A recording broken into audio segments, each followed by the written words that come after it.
يا أيها الذين آمنوا اتقوا الله حق تقاته ولا تموتن إلا وأنتم مسلمون.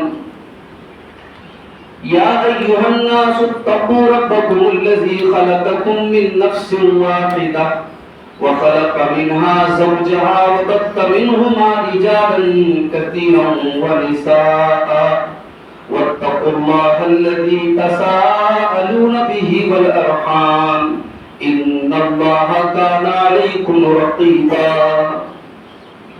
يا أيها الذين آمنوا اتقوا الله وقولوا قولا سديدا يصلح لكم أعمالكم ويغفر لكم ذنوبكم ومن يطع الله ورسوله فقد فاز فوزا عظيما. أما بعد فإن خير الحديث كتاب الله وخير الهدي هدي محمد صلى الله عليه وسلم وشر الأمور محدثاتها وكل محدثة بدعة وكل بدعة ضلالة وكل ضلالة في النار. أعوذ بالله من الشيطان الرجيم. بسم الله الرحمن الرحيم. ويل للمطففين الذين إذا اكتالوا على الناس يستوفون وإذا كالوهم أو وزنوهم يخسرون. ألا يظن أولئك أنهم مبعوثون ليوم عظيم يوم يقوم الناس لرب العالمين. وقال تعالى في مقام آخر ويل لكل همزة لمزة الذي جمع مالا وعدده. محترم حاضرین جمعہ، بزرگوں اور دوستوں، نوجوان ساتھیوں، خطبہ مسنونہ کے بعد قرآن مجید کے 30ویں پارے کی دو الگ الگ سورتوں کی ابتدائی آیتیں آپ کے سامنے پڑھی ہیں. ان دونوں آیتوں کے اندر ایک خاص بات ہے، اور خاص بات یہ ہے کہ ان آیتوں کی شروعات لفظ ویل سے ہوئی. پہلی جو آیت کریمہ میں نے پڑھی وہ سورہ مطففین کی آیت ہے. اس کی شروعات ہوئی ویل للمطففین. ویل کا لفظ وہاں بھی آ رہا ہے. اور دوسری جو آیت میں نے پڑھی وہ سورہ ہمزہ کی ہے ویل لکل ہمزۃ لمزہ. وہاں بھی لفظ ویل سے بات شروع ہو. پہلے ویل تو سمجھ لیتے ویل کیا ہے. عربی زبان میں کسی پر بددعا کرنے کے لیے ویل کا لفظ آتا ہے. کسی کی ہلاکت اور کسی کی بربادی کے لیے ایک لفظ آتا ہے ویل. جب عربی میں کہا جاتا ہے فلاں کے لیے ویل ہو، مطلب فلاں برباد ہو جائے، تباہ ہو جائے، ختم ہو جائے، نشٹ ہو جائے. تو کسی چیز کو ڈسٹرائے کرنے کے لیے، نشٹ کرنے کے لیے، برباد کرنے کے لیے لفظ ویل آتا ہے. اور ویل کا جو یہ لفظ ہے، علماء لکھتے ہیں کہ جہنم کی ایک وادی کا نام بھی ویل ہے. جہنم میں بھی الگ الگ اسٹیپس ہیں، الگ الگ جہنم کے اندر درجات ہیں. تو جہنم میں خطرناک وادی کا نام ویل ہے. اب یہ لفظ ویل کا یہ دونوں مطلب اپنے ذہن میں رکھیے. اور یہاں ایک بات اور نوٹ کر لیجیے کہ پورے قرآن میں یہی دو جگہ ایسی ہے جہاں ویل سے بات شروع. ویل کا لفظ وہاں بھی جگہ قرآن میں آیا ہے، مگر ویل سے بات شروع ہوئی صرف تو قرآن میں دو جگہ. یا یہ کہہ لیجیے کہ قرآن کی صرف یہی دو صورتیں ہیں جن کی اسٹارٹنگ لفظ ویل سے ہوئی. اور آج کا میرا خطبہ جمعہ ان دونوں چیزوں پر ہے کہ آخر ایسی کون سی چیز ہے، ایسے کون سے کام ہیں، ایسی کون سی ایکٹیویٹیز ہیں جن کے لیے اللہ نے ویل کا لفظ استعمال کیا کہ جو یہ کرے گا اس کے لیے بربادی ہے، تباہی ہے، جہنم ہے. کون ہے وہ؟ فرمایا ویل للمطففین، بربادی ہے، تباہی ہے، جہنم ہے ناپ توڑ میں کمی کرنے والوں کے لیے. مطففین عربی زبان میں عربی زبان میں متفقین کہتے ہیں ناپ تول میں کمی کرنے والوں. اللہ نے کہا ناپ تول میں کمی کرنے والوں کے لیے بربادی ہے. اب اللہ نے تھوڑا سا اس کو اور ایکسپلین کیا. الذین اذا اکتالوا علی الناس یستوفون. ناپ تول میں کمی کرنے والے وہ لوگ ہیں جب وہ لوگوں سے سامان لینے جاتے ہیں تو پورا پورا وصولتے ہیں. وَإِذَا كَالُوهُمْ أَوْ وَزَنُوهُمْ يُخْسِرُونَ. اور جب سامان کو ناپ کر کے دیتے ہیں یا تول کر کے دیتے ہیں, جب وہ خود دکاندار بن جاتے ہیں, خود وہ بزنس مین بن جاتے ہیں تو کسٹمر کو لوٹتے ہیں, خریدار کو لوٹتے ہیں, وہ ڈنڈی مارتے ہیں. اب یہ بڑے غور کرنے کی بات ہے.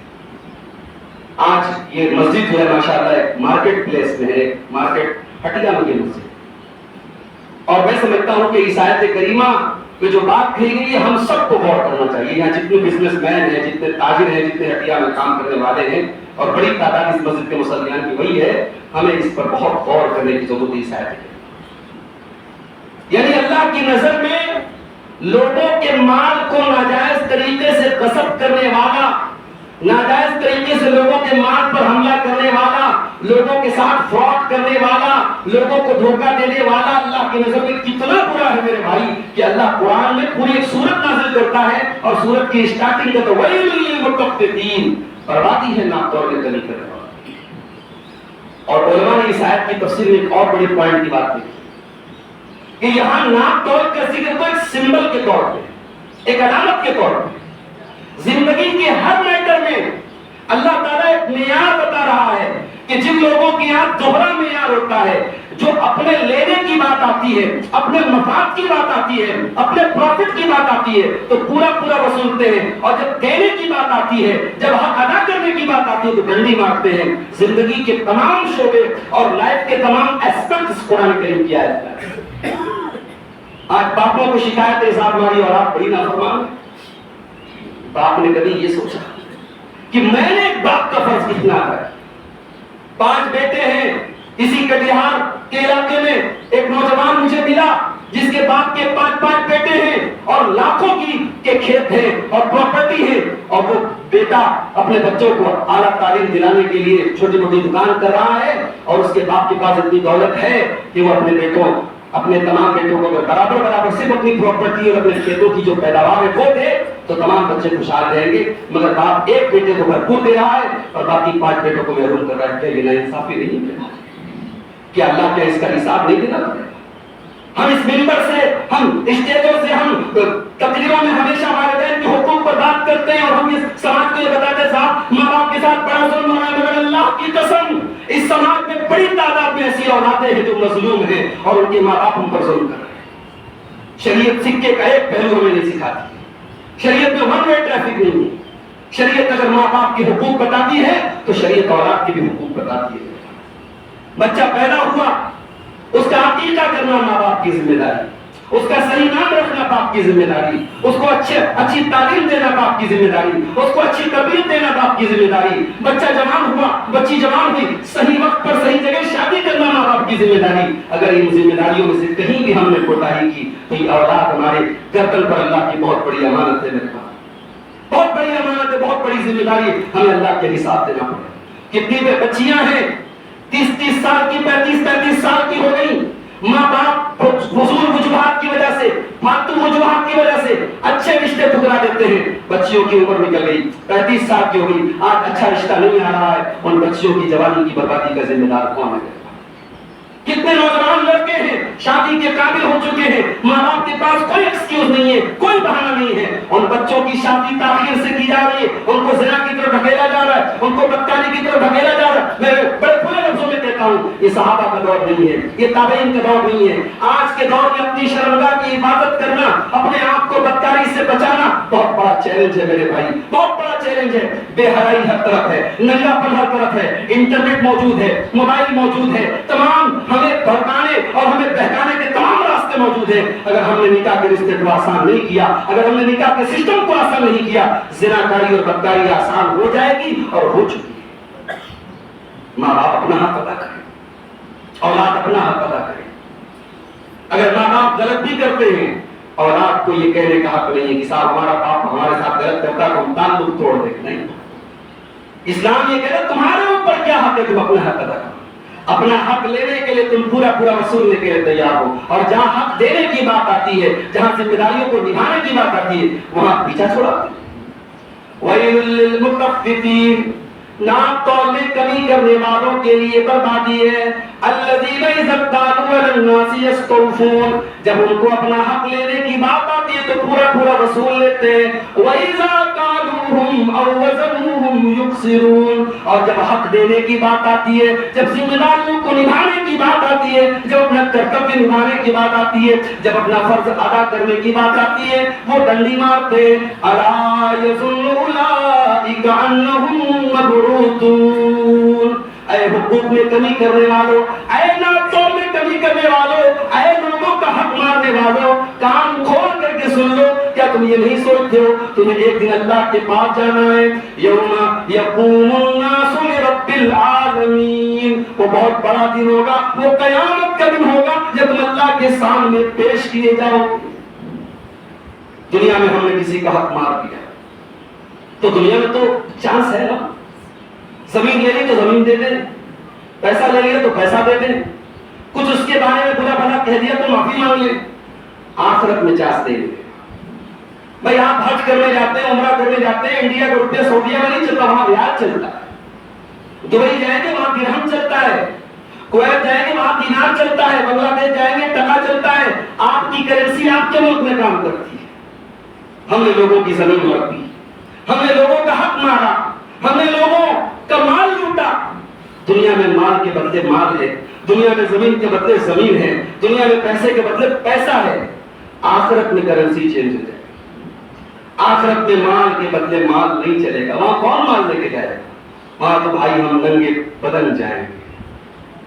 یحشر الناس حفاۃ عراۃ غرلا, اللہ کے نبی فرماتے ہیں قیامت کے دن سب ننگے ہوں گے. ہائے ہائے, مہنگا برانڈڈ کپڑا پہننے والا, لاکھوں کا جو ہے اپنے پہننے اور اوڑھنے پر خرچ کرنے والا, اور اپنے شان و شوکت اور اپنے برانڈ چلانے والا, قیامت کے دن ننگا آئے گا. یہ انسان کی اوقات ہے. اے انسان, تو قیامت پر غور کر, تو اپنی موت پر غور کر, اپنی قبر پہ غور کر, تو تکبر چھوڑ دے, تو غرور چھوڑ دے, تو گھمنڈ چھوڑ دے.